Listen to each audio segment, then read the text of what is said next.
राजा वीर सिंह अपनी सल्तनत के घने जंगल में एक पुराने कुएं के पास खड़ा गहरी सोच में डूबा हुआ था। उसकी बेटी राजकुमारी सीता एक पत्थर पर बैठी अपने पिता को घंटों टहलते देख रही थी। जंगल की खामोशी को पक्षियों की आवाजें और पत्तों की सरसराहट तोड़ रही थी। सीता के दिल में बरसों से एक सवाल उठता था। वह उठी और अपने पिता के करीब आई। पिताजी, बरसों से देख रही हूँ, आप हर साल इस कुएं के पास आते हैं, घंटों सोच में डूबे रहते हैं। आपके चेहरे पर परेशानी छाई रहती है। क्या बात है? पहले माँ भी साथ आती थी, मगर अब उनकी बीमारी की वजह से वो नहीं आती। आज आपको बताना होगा, ये कुआं, ये जंगल, ये खामोशी, इस सब के पीछे क्या राज है? राजा वीर सिंह की आंखों में आंसू चमक उठे। उन्होंने गहरी सांस ली, सिर झुकाया और धीमे से बोले, बेटी, यह राज मेरी आत्मा पर एक बोझ की तरह है। मैंने तुमसे कभी नहीं बताया, क्योंकि इस दर्द को बयान करने की हिम्मत नहीं थी। तुम यही समझती हो कि तुम हमारी इकलौती संतान हो, मगर सच यह नहीं। क्या मतलब पिताजी, आप क्या कह रहे हैं? क्या कोई बात है जो आपने मुझसे छुपाई? हाँ बेटी, तुम हमारी सबसे छोटी संतान हो। तुमसे बड़े 2 बेटे अर्जुन और भीम और एक बेटी राधा थे। एक रात की बात है, एक ऐसी रात जिसने मेरी जिंदगी को हमेशा के लिए बदल दिया। तुम्हारी माँ ने जंगल में सैर की इच्छा की। हम सब खुश थे। तुम माँ की गोद में थीं, बस 1 साल की थीं। तुम्हारे भाई और बहन जंगल की झाड़ियों में खेल रहे थे, हंसी मजाक कर रहे थे।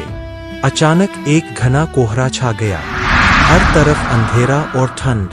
हम डर गए। जब कोहरा हटा, अर्जुन, भीम और राधा, वे सब गायब हो चुके थे। क्या आपके 3 बच्चे गायब हो गए और आपने मुझे कभी नहीं बताया? आपने उन्हें खोजा नहीं? खोजा बेटी, मैंने जंगल के हर कोने को छान मारा। साधुओं से दुआएं मांगी, जादूगरों से रेहे से पूछे, हर मुमकिन कोशिश की, मगर कोई सुराग नहीं मिला।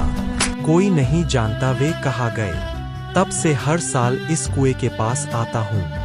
यही वह जगह है जहाँ वे आखिरी बार देखे गए। मैं उनकी आवाजों को सुनने की कोशिश करता हूँ, उनकी मौजूदगी को महसूस करता हूँ, मगर हर बार खाली हाथ लौटता हूँ। पिताजी, ये कैसा अन्याय है? आप और माँ ने ये दुख अकेले सहा। अब बस, मैं अपने भाइयों और बहन का रहस्य जाने बिना नहीं बैठूंगी। मैं वादा करती हूँ, मैं उन्हें ढूंढ निकालूंगी। चले महल वापस पहुंचकर सीता ने अपनी माँ रानी द्रौपदी से बात की। रानी कमजोर थी, लेकिन उन्होंने बेटी को हौसला दिया। सीता, मेरी बहादुर बेटी, अगर तेरा दिल कहता है कि अपने भाइयों और बहन को ढूंढो तो जा, मगर यह जंगल खतरनाक है, रहस्यों से भरा है, बुरी आत्माओं से भरा है। हर कदम पर होशियार रहना। माँ, आप चिंता न करें, मैं अपने परिवार को फिर से मिलाऊंगी, ये मेरा वादा है। सीता अगले दिन सुबह सवेरे जंगल की ओर निकल पड़ी। जंगल की घनी झाड़ियों में घूमते हुए उसे अजीब सी आवाजें सुनाई दी। अचानक एक बड़ा सा भेड़िया उसके सामने आया। उसकी आंखें लाल थी और वह धीमी आवाज में गरज रहा था। तू कौन है? मुझसे क्या चाहता है? पीछे हट। राजकुमारी, डरने की जरूरत नहीं। मैं कोई दुश्मन नहीं, मैं जंगल का रक्षक हूँ। तेरा मकसद जानता हूँ। तू अपने भाइयों और बहन की खोज में है। तू कैसे जानता है? क्या तू बुरी आत्मा का जासूस है? नहीं राजकुमारी, मैं इस जंगल की एक पुरानी आत्मा हूँ, जो बुरी आत्मा के अत्याचार से तंग है। वह बरसों से इस जंगल को अपनी कैद में रखती है। तेरे भाइयों और बहन को उसी ने अगवा किया। जा, उत्तर दिशा में एक गुफा है। वहाँ एक साधु रहता है जो तेरे सवालों का जवाब देगा। शुक्रिया, मगर मैं तुझ पर भरोसा कैसे करूं? तुझे भरोसा करना होगा, क्योंकि बुरी आत्मा हर जगह है। वो तेरी आगमन से डरी हुई है। जा, समय बर्बाद न कर। भेड़िया जंगल में गायब हो गया। सीता के दिल में बेचैनी बढ़ गई। क्या यह भेड़िया सच कह रहा था या यह बुरी आत्मा का जाल था? वह उत्तर दिशा की ओर चल पड़ी। सल्तनत से सटा एक गांव गोविंदपुर था, जहां रामलाल नाम का एक गरीब किसान अपने बूढ़े पिता रघु के साथ रहता था। राम जंगल में अपनी फसल की देखभाल के लिए जा रहा था कि उसका पड़ोसी श्याम मिल गया। अरे राम, 2 महीने पहले जो कर्ज लिया था अब वापस कर। कब तक बहाने बनाता रहेगा? तू समझता है हम बेवकूफ है? श्याम जी, आप तो जानते हैं पिता की बीमारी की वजह से लिया था। बारिशों ने फसल बर्बाद कर दी। बस कुछ दिनों की मोहलत दे दे, मैं सब चुका दूंगा। मोहलत? तू हमेशा यही कहता है। 5 दिन की मोहलत, वरना पंचायत में ले जाऊंगा। तेरी खैर नहीं, समझा? श्याम चला गया। राम उदास घर आया। रघु ने बेटे के चेहरे पर परेशानी देखी। बेटा, क्या बात है? तू आज फिर उदास है। श्याम ने कुछ कहा? बता, मेरे दिल को चैन नहीं। कुछ नहीं पिताजी, बस यूं ही। आप चिंता न करें। नहीं राम, मुझसे कुछ न छुपा। मैं जानता हूँ मेरी बीमारी ने तुझे परेशान कर रखा है। कर्जदार तंग कर रहे हैं। बेटा, मुझे लगता है अब ज्यादा दिन नहीं जीऊंगा। एक रहस्य बताता हूँ। रघु ने राम के कान में फुसफुसाया। राम की आंखें भर आईं। पिताजी, ये झूठ है ना? आप ये कैसे कह सकते हैं? क्या मैं आपका बेटा नहीं? नहीं बेटा, यह सच है। बरसों से यह बोझ मेरे दिल पर था। तू मेरा सच्चा बेटा है, मगर तेरी असलियत वह एक रहस्य है। एक खंदक के पास मिला था तू। मैंने तुझे अपना बेटा बनाया। आज हल्का हुआ। राम उदास जंगल गया। शाम को लौटा तो रघु की सांस बंद हो चुकी थी। राम ने अंतिम संस्कार किया। तन्हाई उसकी जिंदगी का हिस्सा बन गई। गांव वालों की बातें उसे चुभती थी। देखो रामलाल को, पिता मर गया, अब कर्जों में डूबा है। हाँ, यह तो अब खत्म हो गया। कौन इसकी मदद करेगा? इसकी कोई औकात नहीं।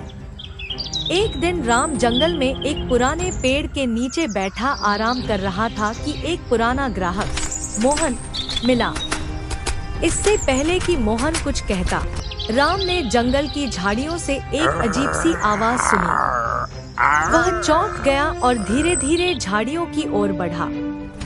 झाड़ियों के पीछे झांककर देखा तो वहाँ एक हिरण खड़ा था, जो बड़ी मासूमियत से राम को देख रहा था। ये क्या है? ये हिरण यहाँ कैसे? क्या ये कोई संकेत है? राम, तू इस जंगल का चुना हुआ है। मैं इस जंगल का रहस्यमयी हिरण हूँ। मेरे पीछे एक सुरंग है जो तुझे तेरी तकदीर तक ले जाएगी। तू एक हिरण है और बोल रहा है। ये सब क्या है? मुझे क्यों चुना? वक्त आने पर सब पता चलेगा। बस हिम्मत रख राम। राम वापस पेड़ के पास आया तो मोहन उसका इंतजार कर रहा था। राम, मेरी फसल खराब थी। मेरे पैसे वापस कर अभी। मोहन, तुमने खुद कहा था कि बारिश की फसल भी ले लो। मैंने कम दाम में दी थी। अब क्या बात है? बातें न बना, पैसे वापस कर, वरना देख लेना, मैं तुझे सबक सिखाऊंगा। मोहन, मैंने कोई धोखा नहीं किया। सब्र करो, सब ठीक हो जाएगा। सब्र? तू मुझे धोखा देगा और मैं चुप रहूं? बस तेरी खैर नहीं। शाम को राम घर आया तो मोहन, श्याम और कुछ गांव वाले उसके दरवाजे पर खड़े थे। राम, पैसे वापस कर अभी। तू हमें लूटता रहेगा। हाँ, हमारे पैसे वापस कर, वरना अच्छा नहीं होगा। देखो, मैं सबका खर्च चुका दूंगा। बस कुछ वक्त दे। मैंने कभी किसी को धोखा नहीं दिया। वक्त? तू सारा गांव लूटता रहेगा? हम बेवकूफ नहीं हैं। गांव का सरपंच विष्णु आया। बस करो। एक अनाथ की जान लोगे? राम को वक्त दो। क्या तुम सब में इंसानियत नहीं बची? सब गुस्से से चले गए। राम जमीन पर बैठकर रो पड़ा। हे भगवान, ये क्या मुसीबत है? पिताजी चले गए, गांव वालों ने दुश्मन बना लिया। वो हिरण, वो आवाज, क्या ये सब सच है? अगले दिन राम जंगल में एक पुराने पेड़ पर कुल्हाड़ी चला रहा था कि अचानक एक चील तेज उड़ती हुई आई और पेड़ से टकराकर गिर गई। राम ने देखा कि उसके पंख से खून बह रहा था। चील ने इंसानी आवाज में कहा, राम मेरी जान बचाओ, मैं एक बुरी आत्मा से भाग रही हूँ, वो मुझे मार डालेगी। ये क्या? चील इंसानों की जबान में बोल रही है। क्या ये कोई जादू है? तू कौन है? डरो मत राम, मुझे अपने घर ले चलो, मैं सब बताऊंगी। बस जल्दी कर, वो बुरी आत्मा करीब है, उसकी ताकत बढ़ रही है और वो जंगल के हर जीव को अपना गुलाम बनाना चाहती है। राम ने हिचकिचाते हुए चील को उठाया और घर लाया। उसने जड़ी बूटियां पीसकर जख्मों पर लगाई। अब आराम करो, खून बंद हो जाएगा। मगर ये बता, तू कौन है? ये सब क्या हो रहा है?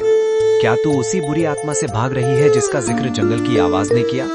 शुक्रिया राम, तू सचमुच अच्छा इंसान है। मेरा नाम राधा है, एक बुरी आत्मा से भाग रही थी जो इंसानों की बलि से अपनी ताकत बढ़ाती है।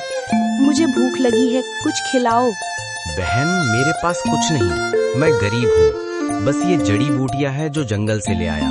मगर ये बता, तू उस बुरी आत्मा को कैसे जानती है? राम, मेरी कहानी लंबी है। बुरी आत्मा ने मुझे बरसों कैद रखा। वो सल्तनत पर कब्जा चाहती है। मैं उससे भाग आई, मगर उसने मुझे चील बना दिया। चिंता न कर, मैं तेरी बहन हूँ, तेरी मदद करूँगी। कल जिस पेड़ से मैं टकराई, उसके पास एक पुराना कुआं है। उसके नीचे खोद, तुझे कुछ मिलेगा। क्या मिलेगा? और तुझे कैसे पता? तू कौन है राधा? क्या तू वाकई मेरी बहन है? क्या इसका ताल्लुक उस खंदक से है जिसका जिक्र पिताजी ने किया था? बस खोद राम, एक खजाना मिलेगा जो तेरा कर्ज चुका देगा। मुझे बस इतना पता है कि वो कुआं रहस्यों से भरा है। हम पक्षी जंगल के रहस्य जानते हैं। जा, देर न कर, वरना बुरी आत्मा हमें ढूंढ लेगी। राम के दिल में बेचैनी जग उठी। क्या यह चील सच कह रही है? क्या वाकई कोई खजाना है, या यह बुरी आत्मा का जाल है? अगले दिन सुबह सवेरे राम कुल्हाड़ी और बेलचा लेकर कुएं के पास गया। उसने गहरी खुदाई शुरू की। घंटों मेहनत के बाद एक मिट्टी का घड़ा मिला, जिसमें सोने के सिक्के और कीमती जवाहरात भरे थे। हे भगवान, ये तो सचमुच खजाना है। ये मेरी जिंदगी बदल देगा। राधा, तूने सच कहा। वह दौड़ता हुआ घर आया। राधा, देख ये खजाना, इससे मेरा सारा कर्ज छूट जाएगा। मगर ये सब कहाँ से आया? क्या ये बुरी आत्मा का जाल तो नहीं? देखा, मैंने कहा था ना, ये खजाना तेरे लिए है। जा कर्ज चुका और कुछ अच्छा खाना ला, मेरी भूख अभी बाकी है। और चिंता न कर, ये खजाना जंगल के पुराने रहस्यों का हिस्सा है। बुरी आत्मा से इसका कोई ताल्लुक नहीं। राम ने मोहन, श्याम और अन्य गांव वालों का कर्ज चुका दिया। उसने बाजार से पकवान, फल और मिठाई खरीदी। राम और चील ने मिलकर पेट भरकर खाया। गांव में हंगामा मच गया। यह कैसे मुमकिन है? कल तक राम कर्जों में डूबा था, आज इसके पास इतना पैसा कहाँ से? जरूर कोई जादू है। ये राम कुछ गड़बड़ कर रहा है। शायद उसने कोई खजाना लूटा हो। श्याम को जलन हुई। वह अपनी पत्नी सरोज से बोला, देख रही हो, राम कल तक गरीब था, आज गांव का सबसे अमीर। यह मुझे बर्दाश्त नहीं। उसने जरूर कुछ किया होगा। मैं उसका रहस्य पता करूंगा। तुम्हें क्या, तुम्हारा कर्ज मिल गया ना, जलन छोड़ दो। नहीं, उसकी तरक्की से दिल जलता है। मैं उसे नीचा दिखाऊंगा। श्याम ने चुपके से राम के घर की जासूसी की और चील को देख लिया। यह क्या? राम एक चील से बातें कर रहा है। यह जरूर जादू है। उसने कोई काली सिद्धि हासिल की। बस अब उसकी खैर नहीं।